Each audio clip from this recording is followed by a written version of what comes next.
ငါပါအမြဲတမ်းပတိဘိန်းတွေပဲပြနေတော့ဒီတစ်ခါအင်ဂျင်ဘိန်းကဥစ္စာလေးနည်းနည်းလေးအနည်းလေးပြမယ်နော်။ကလုံးကလပြားလေးတယ်ဒါအဟောင်းကလပြားအဟောင်းနေနော်ကလပြားကိုကလပြားပဲလဲရတာမဟုတ်ဒီမှာတန်ပြားပါလဲလိုက်ရတယ်တန်ပြားတွေစားနေနော်ဒီလိုလေးကင်ချင်းသိရတယ်တန်ပြားတွေစားနေတယ်နော်ဒီမှာအဲ့တော့ဒီဟာလေးကိုကလပြားလဲတာလေးတော့ပြပေးမယ်ဟိုဒီမှာတန်ပြားအစ်စ်ထည့်မယ်ဆိုတော့ဒီမှာအကျင်းနဲ့အကျယ်ရှိတယ်ဒီနှစ်ပြားဆိုရင်နော်ကျယ်ကအောက်ကထည့်မယ်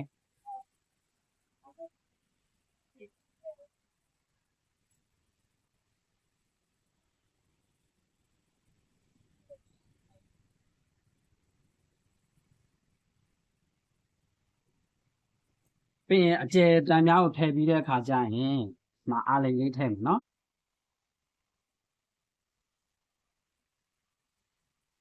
โอเคဒီပုံစံလေးဟုတ်ပြီနော်ပြီးသွားရင်ဒီမှာတစ်ဖက်ကအချော်တစ်ဖက်ကဒီကကလပ်ပြားအသားပါတဲ့ဟာကိုဒီဘက်တန်ပြားဘက်ကိုမှောက်ပြီးထည့်မယ်စီလေးထည့်မယ်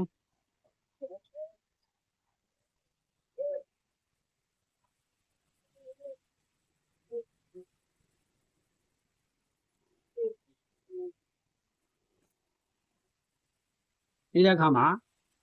နှစ်ဖက်ပါတဲ့ဟာဟိုဘက်ဒီဘက်နှစ်ဖက်နော်နှစ်ဖက်ပါတဲ့ဟာလေးထည့်မယ်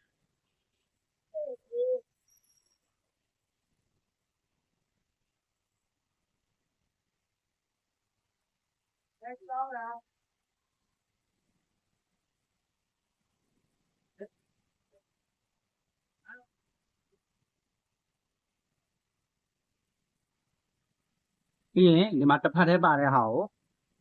ထည့်မယ်နော်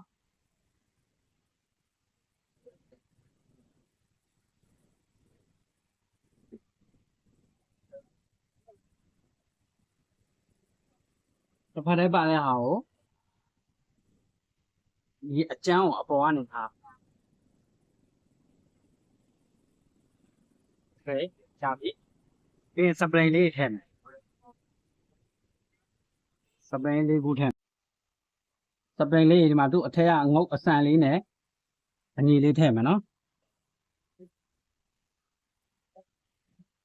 โอเค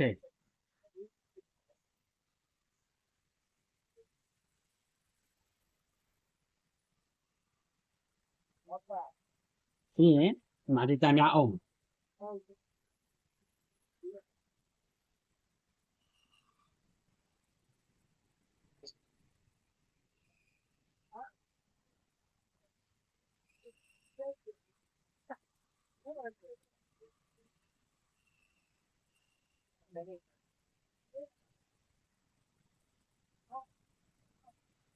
တန်ပြားအုပ်ပြီးတဲ့အခါမှာဒီဖိလစ်ခွင်းလေးတက်မယ်နော်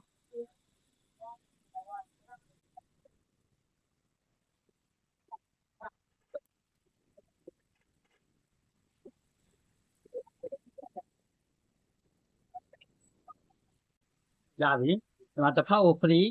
ဒီဘက်ကိုလှည့်လို့ရမယ်တစ်ဖက်ကိုထောက်မယ်နော်ဒီဘက်ကိုလှည့်ရတယ်ဒီဘက်ကိုအနောက်ဘက်ကိုထောက်မယ်နော်ကဲဟုတ်ပြီနော်ဒါလေးလာပြပေးတာပါအများတန်းပတိဘိန်းတွေပဲပြနေတာဖြစ်တဲ့အတွက်အင်ဂျင်ဘိန်းလေးအမီးလေးအစမ်းလေးလာပြပေးတာပြီးရင်ဒီမှာ125ဒီဘိန်းလေးမှာ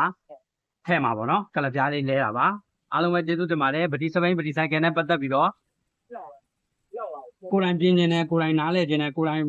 တိုင်ဖွင့်ခြင်းနဲ့ဆိုရင်ကျွန်တော်ဒီမှာ online သင်တန်းလေးရှိပါတယ် online သင်တန်းလေးလာရောက်စုံစမ်းပြီးတော့ဒါ join လို့ရပါတယ်သင်တန်းချင်း2500နဲ့